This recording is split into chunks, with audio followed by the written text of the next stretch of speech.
Well, hi everyone, this is Don Smith. Hey, I just finished up recording a video on 5 new features in Lightroom 2006 and just finished uploading it to YouTube. That's going to premiere this Friday. Let me check the calendar. What is Friday? The November 7th. And as I was in there, one of the features I'm going to talk about is the new variance feature in Lightroom that seems to be getting a lot of play from people who are interested, especially in the realm of landscape.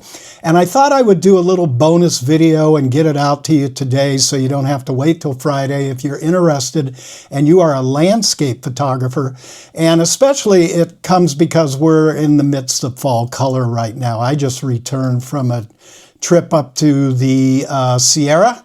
Old stomping ground of mine. For those of you in California, it's up above Sonora in a little tiny town called Strawberry, California, up near Dodge Ridge Ski Resort, Pinecrest Lake, that area. These images we're going to use to give you a little head start on the Variance Tool are not from there. These are from a couple workshops I did last month with Gary Hart. Starting with Grand Teton, this first image that you see, and a couple from his Eastern Sierra. We did them back to back. So all I've done here is I'm going to come back. I'm just going to try to show you and get your appetite whetted for how this tool works and what it can do for you. And I have, just to give you a heads up, these are all raw files, as you're going to see up here. And I just came and dropped everything in, all 5 images are dropped into the Adobe Landscape profile with a little click on auto just to kind of bring the image up so we can see what we're doing. So where does this reside, this variance tool? Well, if you come down under color mixer, typically when you open it up, you're going to see these 3 panels for hue, saturation, luminance. Just to the right is the point color tab. And when I click on it, you're going to see, this has been in Lightroom in previous versions, but they've added this new variance slider. I'm going to come in, and what I'm going to want to do is find a color to see if I can either get some additional color contrast or kind of try to pull more colors within its range. So I kind of like these deep yellows that are back in here, and I'm going to click on that. And what we had in previous versions of Lightroom is hue shift, saturation shift, and a luminosity shift. But here is the new variance tool. Now, in my limited time with this, I've been playing with it for about 3 days, enough to where I feel comfortable teaching it. There's not a whole lot to it. If I pull this to the right, it's going to try to increase the contrast of the point color. This is what I would call the target color.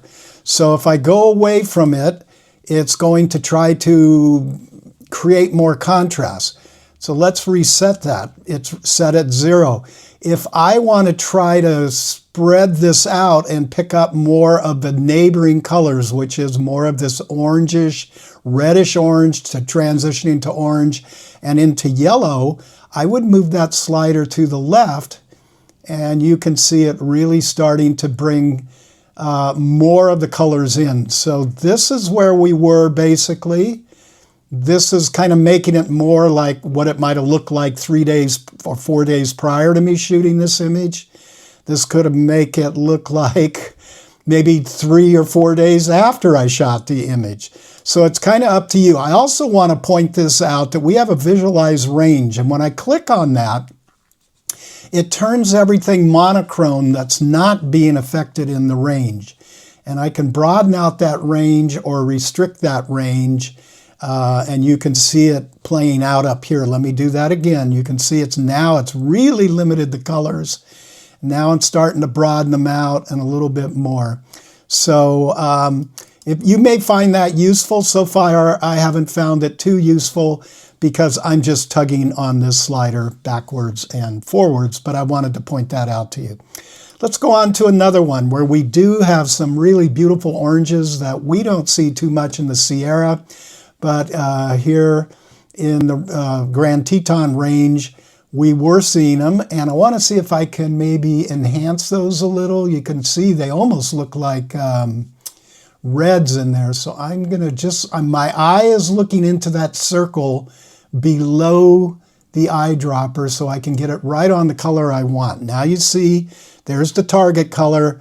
We got a lot of reds over here surrounded by oranges and less of yellows. And let's see if we separate them. I start to push those aspens out more towards yellows, and just those little bit of reds remain. And if I go the opposite way, I make it look like we're in New England, probably somewhere. So I'm not so sure. I would probably, again, this is all to taste, so I would probably come maybe right about there. I get more excited because I just don't see the range of colors and the reds that those of you on the East Coast and other parts of the world, wherever you're watching this, may see. I'll click this. I'm not going to do this visualize range in everyone, but let you guys go ahead and play with that. Hey, let's try one that's not so much all about fall color.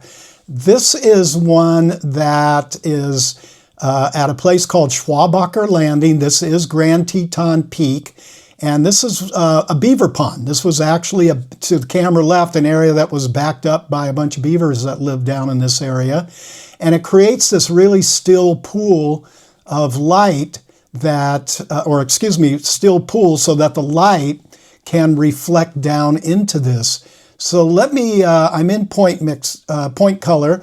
What I want to try to do is see if I can bring up a little bit of these clouds, and let's see what it will do with that. So you can see it's really kind of pinkish, purplish, those types of colors. And I'm gonna push it, and that kind of takes some of the color away. This brings it up a little bit. So let's think about this another way. Let's go back and let's pick up some of the blues to see if we can create a little better contrast. Now you see we got some teals, some purples, and let's see what that does when I increase the contrast.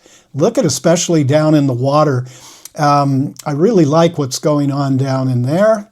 And then I had one more thought too, and let's see if I can get away with this. I'm going to see if I can warm up these grasses here without affecting the blue. I should be able to, because there's no blues around the target area. There's the blue that it picked right there. And I could always reference back to that.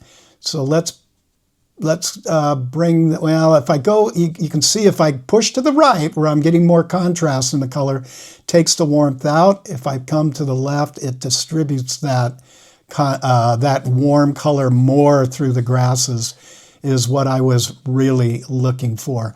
I could really see this being an incredible tool to play around with. Here's one now from the Eastern Sierra where we have a couple of aspen trees in various stages. This is pure yellow, obviously. This one's already starting to turn orangish. And I want to try to enhance this orangish color. You can see I do have a few that almost look like red. I don't know if I want to drop it right in there.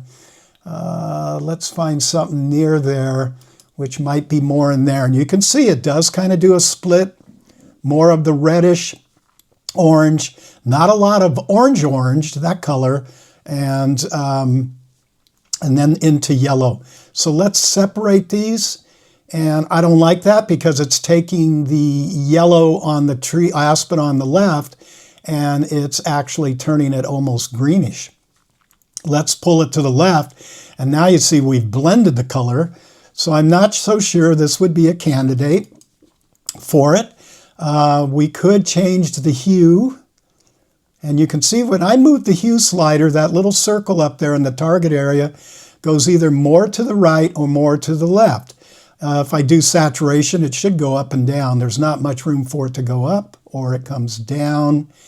And then the luminance I'm going to reset this by double clicking. The luminance is just going to lighten or darken. So that sort of lightens it up, which I like. And let me now try the variance on it and see if that'll do much. I want to stay away from pushing it to the right because it just wants to turn those yellows more greenish. I think there we've sort of got it. And I don't think really by increasing the range or decreasing it, I think that's just more of a visual, but I'll have to play with that more and let you know. Let's go to one more here. Oops, I've raised that up and I didn't want to do this. This is a little place in the Eastern Sierra called Lundy Canyon. So I'm going to take my point color and I'm going to come back on one of these yellows in here, that little yellow scrub. And let's push this to the right. And you can see I'm taking everything in the foreground, and because it's changing the contrast, it's going to turn it a little more towards this greenish over here. Conversely, if I bring it to the left, it's going to want to bring it more all in range of this orangish over here. And I think, in fact, in this one, yeah, I kind of like it brought all the way over. Let's see if we did a little saturation bump. Now we've kind of making it look really cool. There's the raw.